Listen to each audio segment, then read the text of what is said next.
Welcome to My Spoonie Sisters, featuring stories from special guests dedicated to empowering those with chronic illness. Our goal? To connect people and provide the support and tools they need to live a better life. For those with chronic illness, our energy levels just fade faster. We must be more purposeful with the spoons allotted to us. So grab your coffee or tea, sister, and tune in as My Spoonie Sisters share stories of living with chronic illness.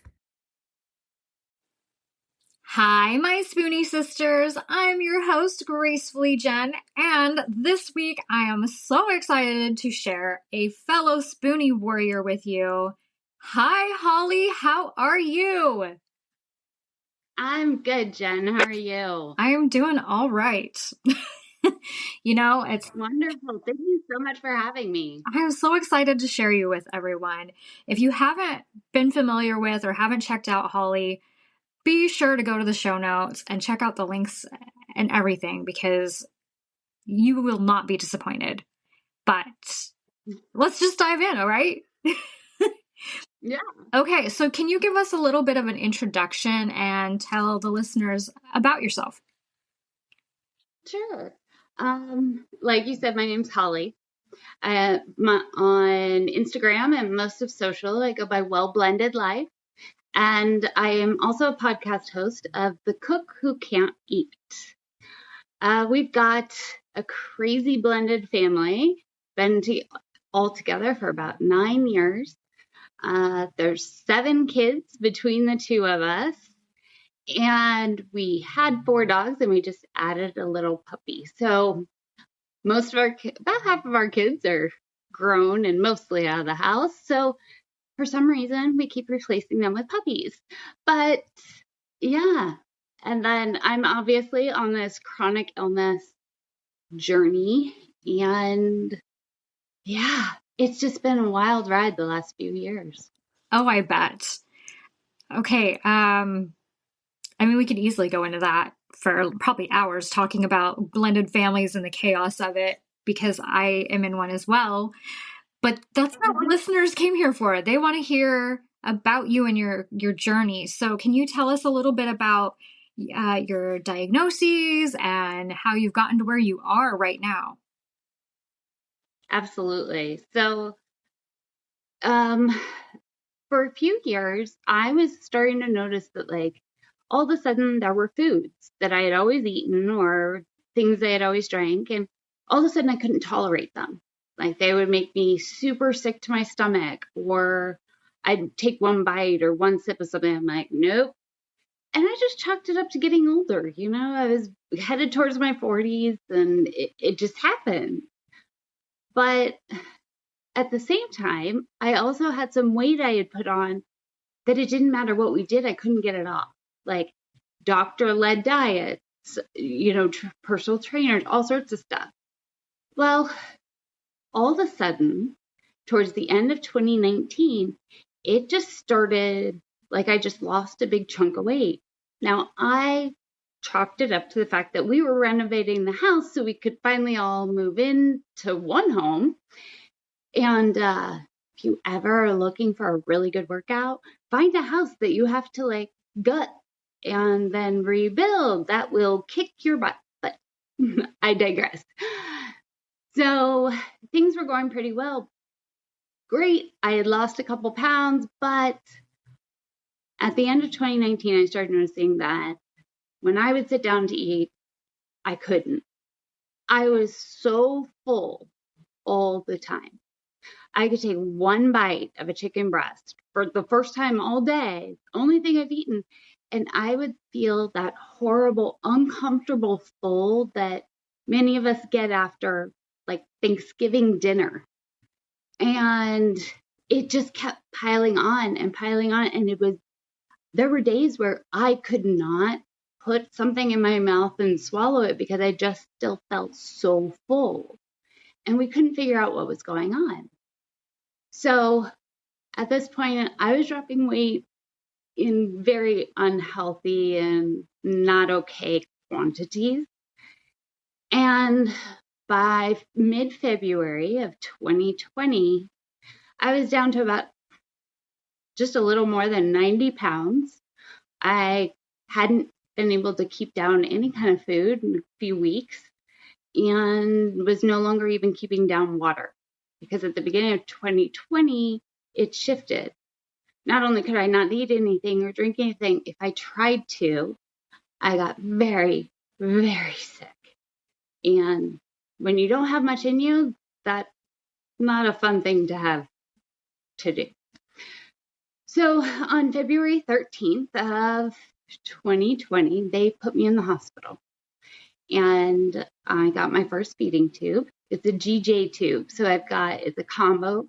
One part of it goes to my stomach. The other part goes to my jejunum. And what we figured out was that my stomach was paralyzed. It's called gastroparesis. Gastro being your stomach, paresis being paralyzed. So that's why I couldn't eat. That's why I always felt full, because it would go to my stomach and then it would just sit there. Nothing would happen.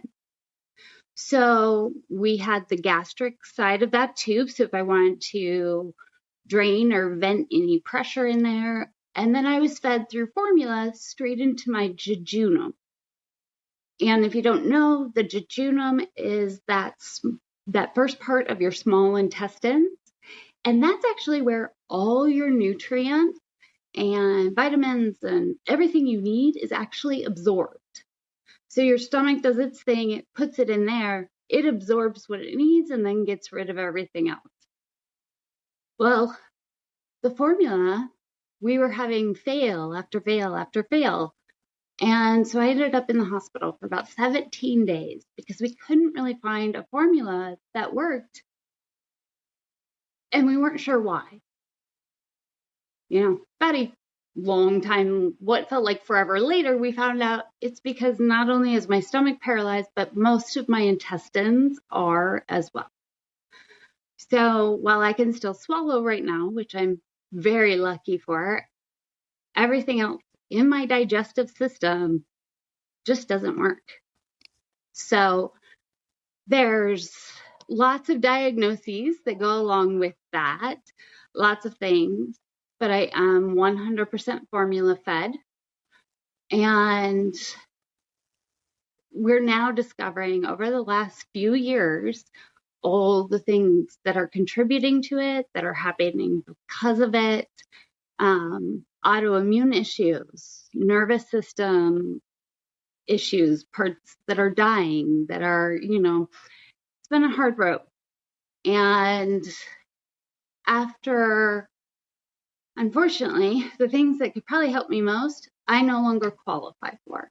So it's this delicate balancing act of trying to stay alive. And well, most people were quarantined for, 2020 and all the lockdowns. I'm still quarantined. Since I got home from the hospital, the only time I've left my house is hospital. Future, hospital visits. And I did make it to like 2 other things very briefly. But because of my condition, I'm very, very susceptible to any germs at all, especially given some new treatment options we're trying right now. Wow, this is so much that we can unpack. But I'm trying to figure out where we should even go from here. So you find out about the gastroparesis, but then you also find out your intestines are also dealing with this kind of thing as well. Do they have a term for that?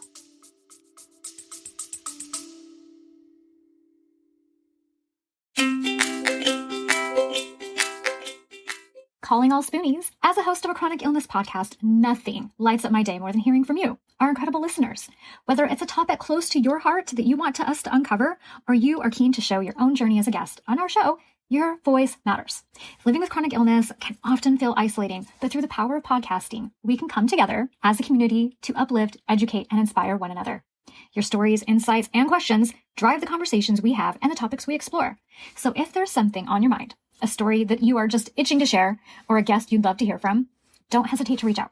Your voice is not only welcomed here, but celebrated. Let's continue to amplify the voices of those living with chronic illnesses and create a space where everyone feels heard, supported, and empowered. Together, we are stronger.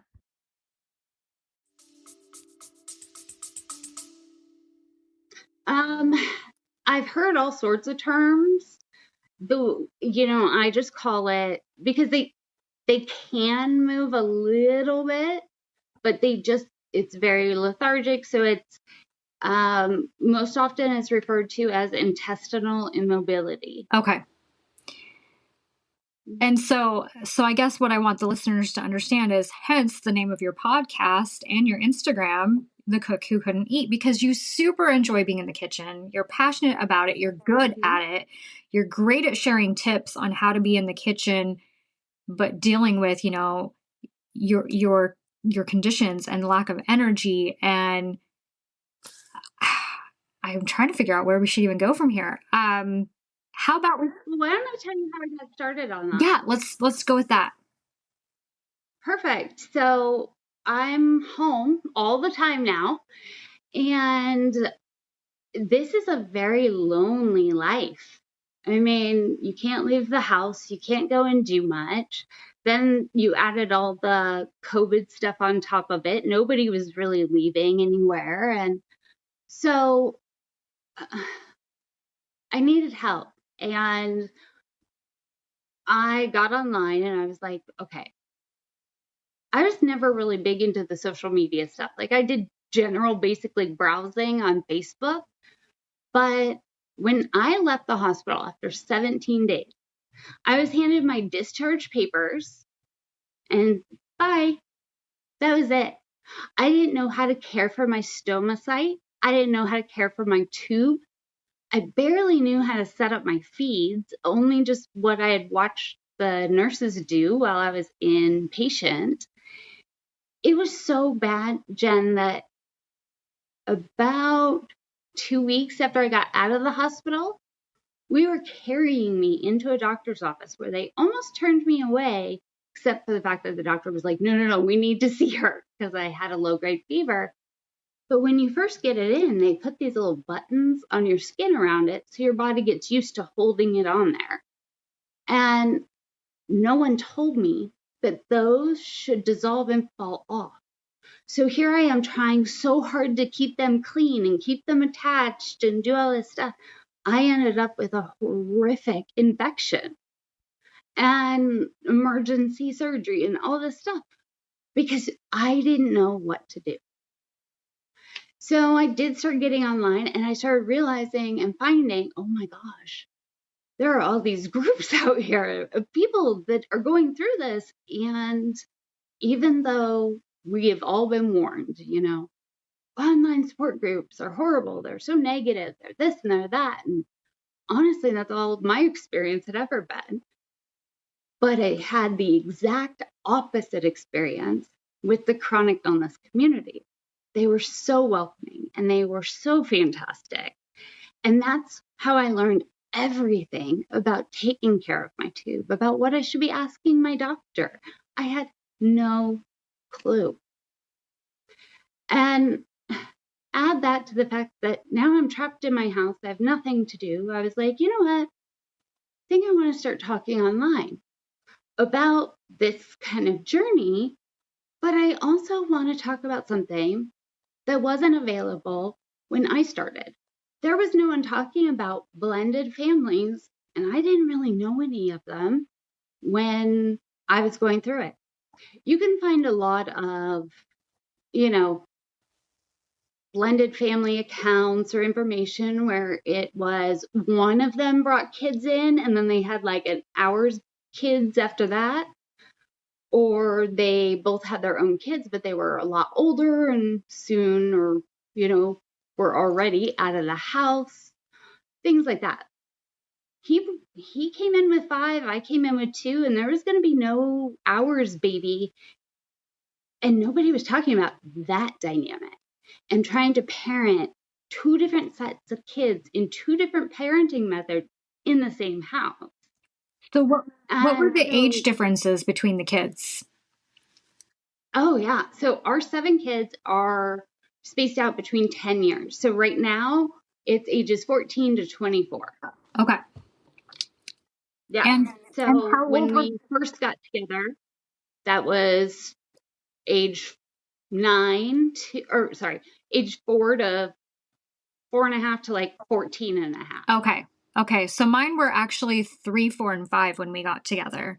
And my daughter is right in the middle.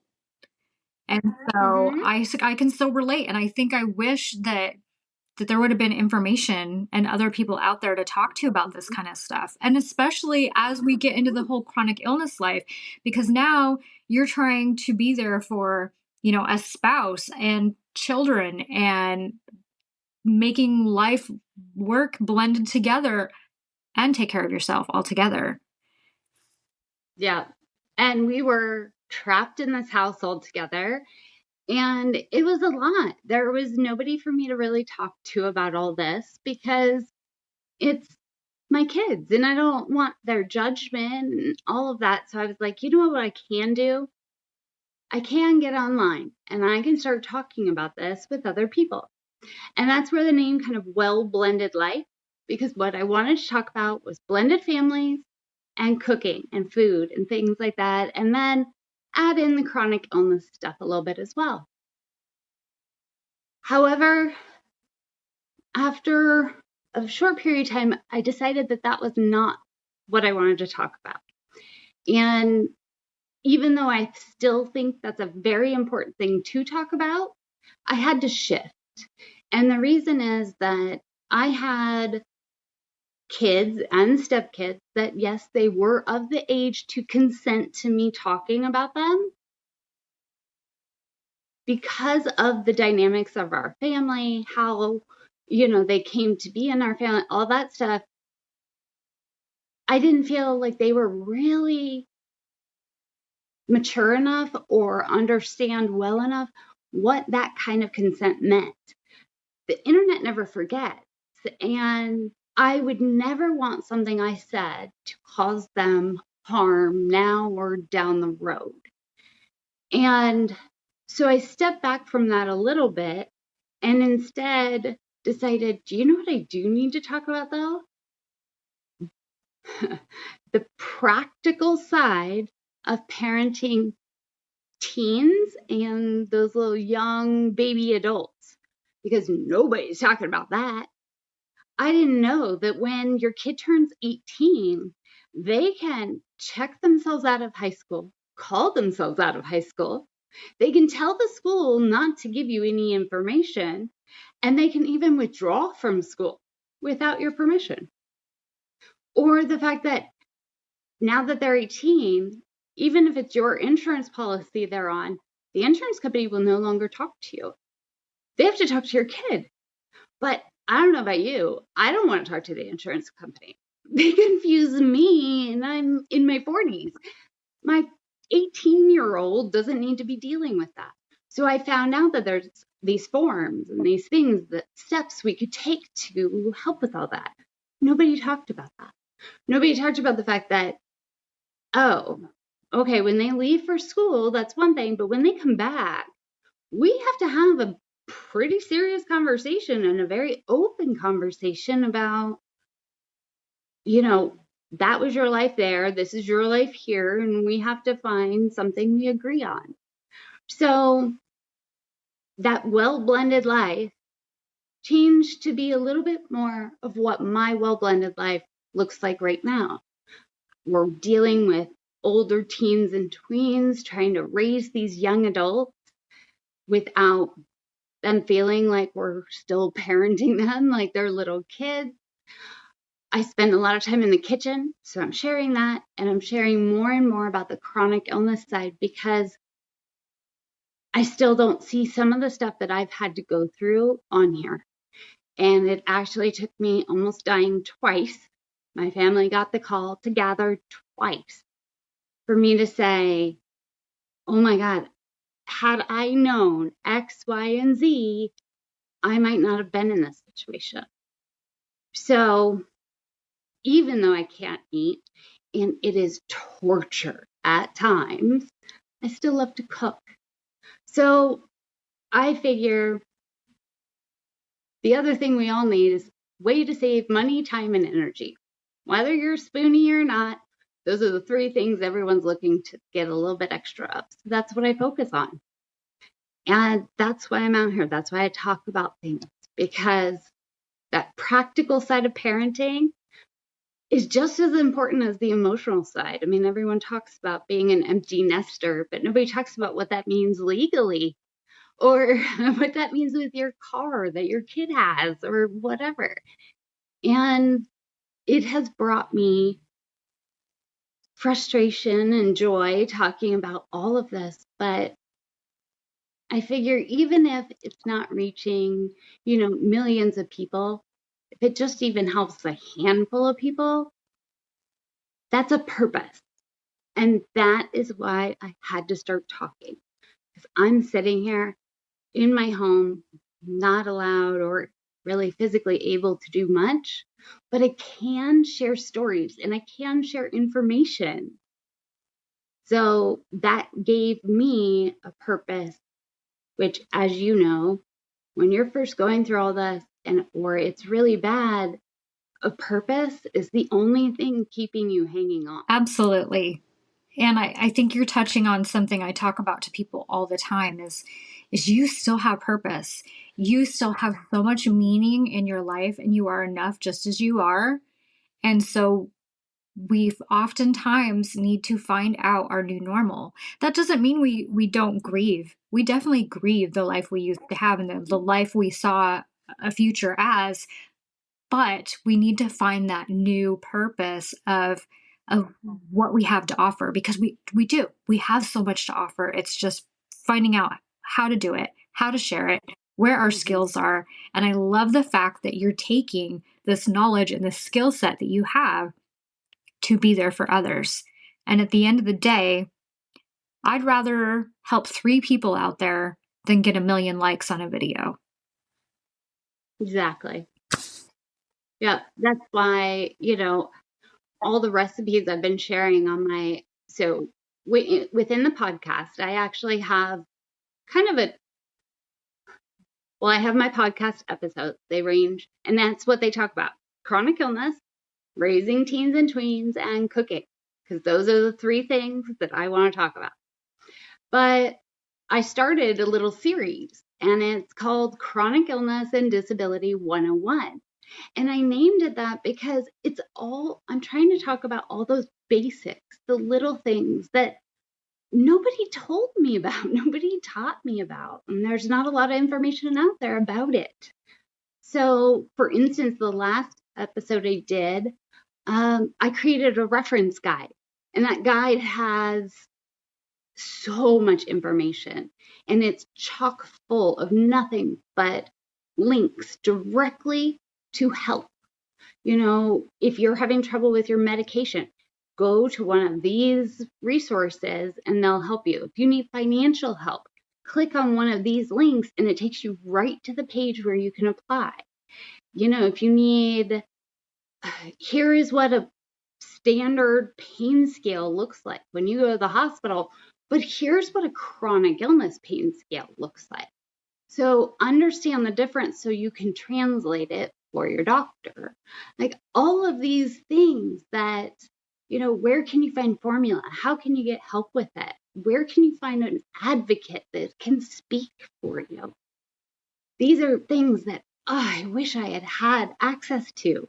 In fact, as I was putting this together, someone that now in that guide, I could add 1,000,000 more things, but I was trying to stick it only with things that I've personally used or someone that I know really well has personally used. And one of the things that a friend of mine sent me, it was a medication resource. 2 of my medications that were or there were 3 of them. Between just those 3, it was costing $250 a month. And when you take 24 to 25 pills a day, it adds up. Those 3 prescriptions now cost me $25 a month from the resource that she gave me for me to put in there. I was like, oh my gosh, why have I been spending $250 for 2 years when I could have been spending $25? So it's stuff like that I just try and get out there. All the recipes I do, everything, I have kind of a standard version and an accessible version. So my last episode that was actually about my birthday and why I've lied about my age for so long.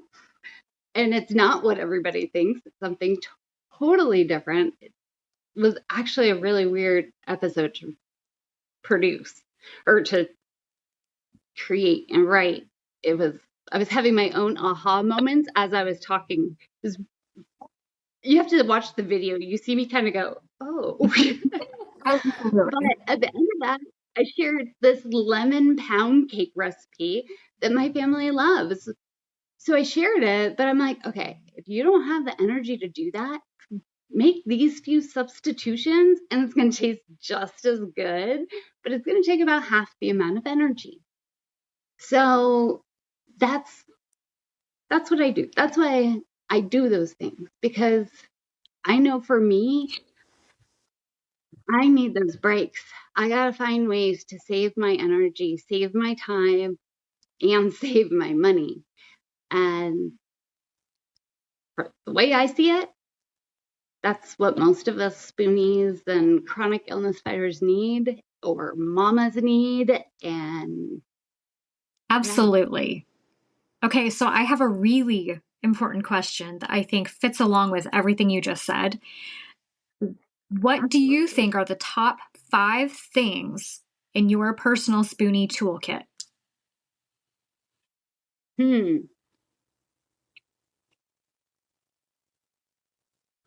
Goodness, I know you asked me this once before. I know. And I knew I've been actually trying to figure this out lately. I'm thinking one is probably your resource guide. Yeah. So my resource guide is a huge help. The other ones are a little different. So one is I have a couple of them. I actually have 2 of them. They're those like utility little carts. A lot of hairdressers have them that have the 3 shelves. So I have 2 of them. One that I take in and out every day, and it's got like my computer and pens and pencils or bills that I work on, so that it can go with me wherever I am in the room and I don't have to carry the weight of it. It's on wheels. Then I keep another one in my pantry. So when it's time to cook something, everything goes on there from my pantry, and then I just wheel it into the kitchen. So again, I don't have to carry everything. And that reduction of weight makes a big difference. That's, if I say number 2, that's probably the second one. Third one, big giant ice pack. It looks like a sheet of paper because I didn't want one that was like overcoming, but I get treatments now that make my stomach swell and stuff, and it's perfect. Lightweight, you can kind of put it over your whole belly, and that has been a lifesaver. And then the other 2 I would probably say are also about cooking. One, I just got a new chair, actually, for my birthday. I have talked about it many times on my page and blog. Sit down while you're cooking. You're going to save a lot of energy. Well, dragging around those heavy big bar stools is exhausting. That kind of defeats the purpose. We found a drafting chair on wheels.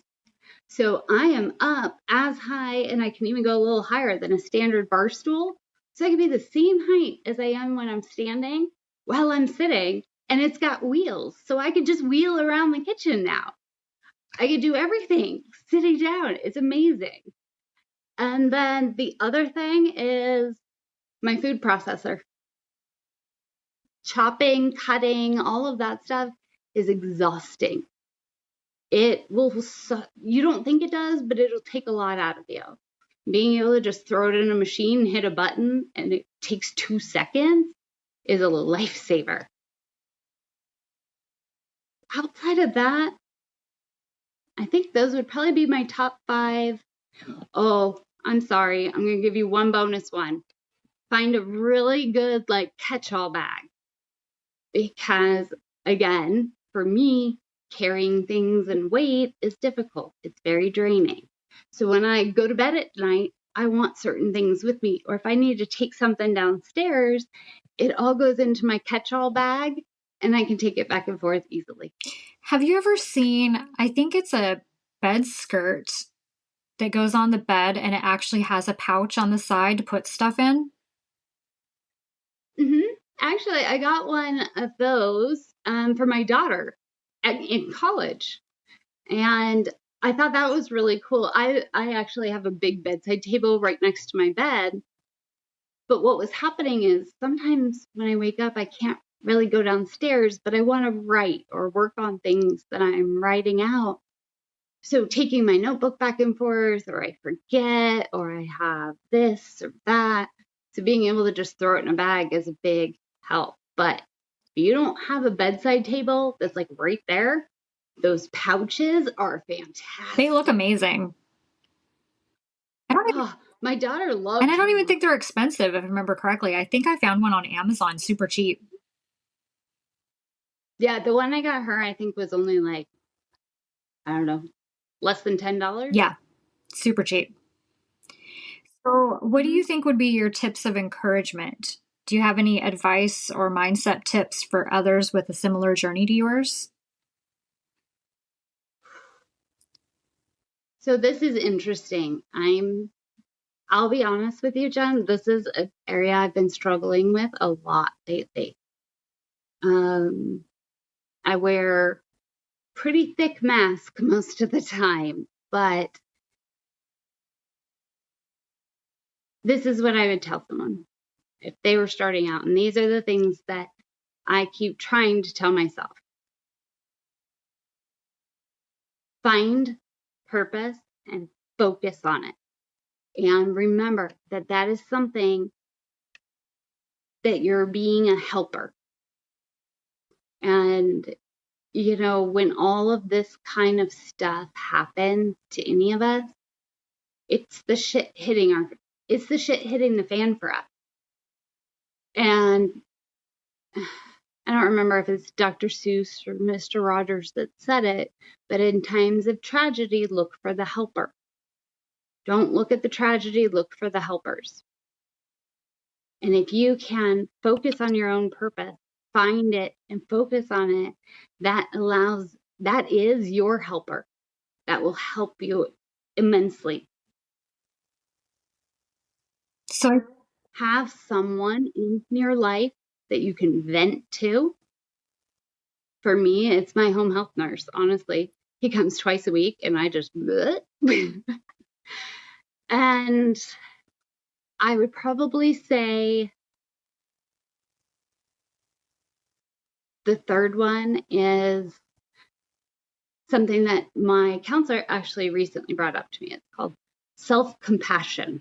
It's finding ways to forgive yourself for all of this. Personally, I suck at this and I am nowhere near being able to do this, but I do have that phrase on a sticky note pretty much all over my house, trying to figure out how to give myself that little bit of compassion. And finally, the only other thing I would say is this life is incredibly lonely and incredibly hard, but you don't have to do it alone, even if you can't leave the house. I can't drive. I can't leave the house. I can't be around people. It's awful. My quality of life is like next to zero right now, except for the fact that I have these amazing, wonderful people online that see me still as a person and who understand it, because it doesn't matter what your counselor, your family, your friends say, they can empathize to a point, but nobody gets it unless they get it. And honestly, we don't want anyone in our life to get it, because then that's what they've got. So get online, reach out somewhere, find some people that get it, because that is going to take that lonely factor from drowning you to where you can still tread water. I couldn't agree with you anymore. We can't do it alone. And I think we need to find our people. Yeah, especially because a lot of us are so dependent on our providers and our medical team. And unfortunately, those aren't always people that end up being able to do right by you. Absolutely. And you don't know that unless you know other people who have gone through it. It's actually just like the story I told you about the buttons. We don't know what we don't know because nobody says, like, oh, these are the things you should know about. We don't find out until something And bad I'm happens. so surprised that they didn't tell you, but I also wonder, can we attribute that to everything that was going on with COVID? I don't think that, medical people were really, they weren't prepared for what was happening. And because they probably Mm-mm. didn't want to keep you there too long and expose you to anything else, plus the stress that they were under, somehow the ball got dropped. Mm-hmm. And that's not okay. But I think we also have compassion for stuff like that because I wouldn't want to be in their shoes either. They were dealing with a lot. No. Oh, and I'll tell you, I mean, to have all this start at the beginning of 2020, and it had nothing to do with COVID. It was just Bad timing. bad timing, I guess. Finding care was next to impossible because nobody was holding doctor hours or whatever. And a new doctor doesn't want to meet you over the phone. They can't do anything for Well, you. So, and the moment they yeah. find out that you have any kind of fever, they don't want you coming near them. Yeah. Mhm. Well, that's the GI doctor. When I went in and everything was infected, luckily he and I had been talking or sending messages almost every day. But I had this fever, and the nurse was like, get out. And I just crumpled to the floor and was crying. And one of the office girls go, wait a minute, I'm pretty sure I know who she is. Let me go talk to the doctor real quick. And they came back out and put me right in a room. And that guy was like, Holly, it's okay. I'm sure it's not that bad. And he lifted my shirt. He goes, oh God, Holly, I'm so sorry. And he even like kind of leaned down, gave me like a half hug. And Bob was in the room and he was all upset. And it was just, the doctor was like, I'm so sorry. It shouldn't have been like this. And he got me in for surgery right away and all sorts of stuff. But yeah, I try and be very just, you know what? Everything was slower. Yes, I am at, 3.5 years dealing with this. But that first year, it was just kind of, hey, hang on for dear life because It was it was too it was a scary. lot. And yeah, and it just broke my heart because even in 2021, at the beginning, when I was hospitalized, I talked to some of the nurses and they were still, I mean, they're still dealing with trauma. We could go hours on that topic Oh, easily. I So know. we're starting to run out of time, but what I want to have you share with us is resources. Can you recommend 3 accounts, articles, blogs, websites, anything? Are there 3 things that you would recommend? Um, well, you can always follow me, but I do recommend going and getting that resource guide. It's got way more information than most people can think of. And I do know definitely you and your site. You are actually, it's funny. If people don't know, you and I kind of started accounts around the same time, and we focused on different things. And I obviously pivoted and shifted a lot, but when it came to finding purpose or finding joy in things, I always went to your account because it could help me find those silver linings when I just felt like I couldn't even see the clouds.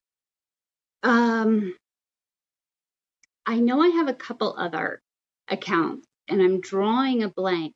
Can I give them to you for you to include in the Oh, show notes? absolutely. In fact, I'm going to ask you Sure. if you want to give the link for the resource guide as well for the show notes for Oh, easy yeah, access.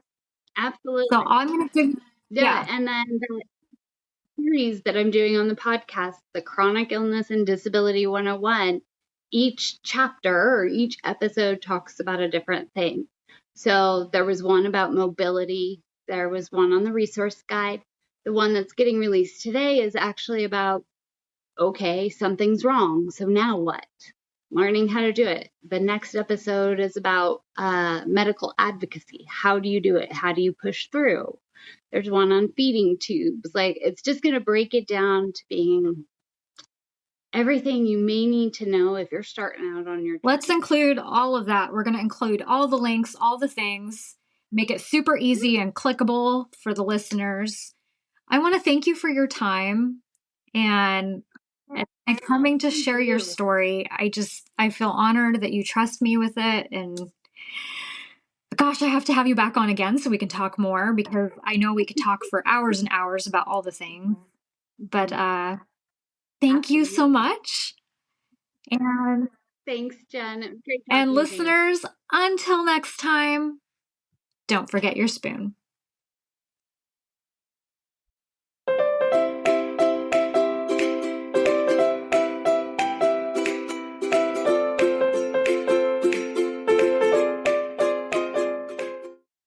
The information, opinions, and recommendations presented in this podcast are for general information only. Consult your own physician for any medical issues that you may be having. The information should not be taken as a replacement for medical, clinical, professional advice, diagnoses, or medical intervention. My Spoonie sisters and guests will not be held liable for any of the consequences of such action or inaction. Trigger warning. Some episodes may cover sensitive topics including, but not limited to, suicide, abuse, mental illness, and chronic disease. You are advised to refrain from listening if you are likely to be offended or adversely impacted by any of these topics. None of the guests or hosts will be responsible for your use of the information contained therein. Life is not merely to be alive, but to be well. Living a life with a chronic illness is best described with one word: unpredictable. Be Well's products are designed to make the unpredictable easier to deal with. Back when I was getting my infusions, I would have loved to have their adult zip hoodie. They even have one in pink. They also have everything from one-day pill holders to urgency buckets. So remember, they want to make your life a little easier. So be sure to check out Be Well.